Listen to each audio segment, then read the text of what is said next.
Dihimpun dari berbagai sumber, kapal KM Aspak 3 tenggelam di perairan antara Pulau Seram, Maluku Tengah, dan Mison, Kabupaten Raja Ampat, Papua Barat Daya.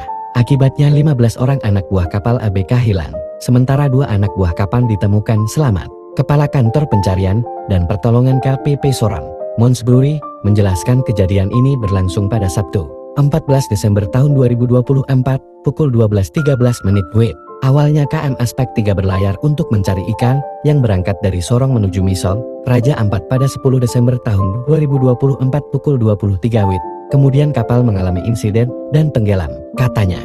Informasi terkait kecelakaan diterima pada Senin, 16 Desember tahun 2024 dari Nahkoda KM Aspak 17.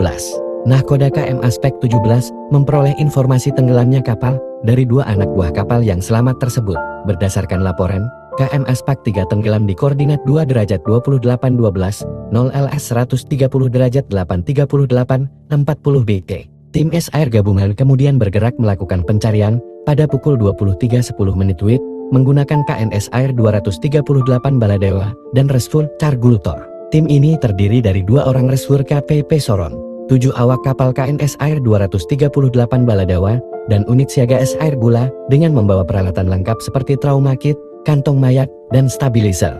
2 anak buah kapal yang ditemukan selamat adalah Felix Sawori dan Obed Jensenam di lokasi koordinat 2 derajat 351, 6 LS 130 derajat 31, 7 BP. Lokasi kecelakaan berjarak sekitar 126,24 nm dari Pelabuhan Perikanan Sorong dengan waktu tempuh sekitar 18 jam. Cuaca di area pencarian dilaporkan berawan dengan potensi hujan. Angin bergerak dari barat ke timur dengan kecepatan 3-25 knot dan gelombang mencapai 0,250 meter. KM Aspak 3 diketahui sedang dalam perjalanan mencari ikan setelah berangkat dari Sorong pada Selasa, 10 Desember tahun 2024, pukul 23 WIB. Saat ini, upaya pencarian terhadap 15 anak buah kapal lainnya masih berlangsung dengan dukungan peralatan canggih dan koordinasi bersama unsur SAR lain.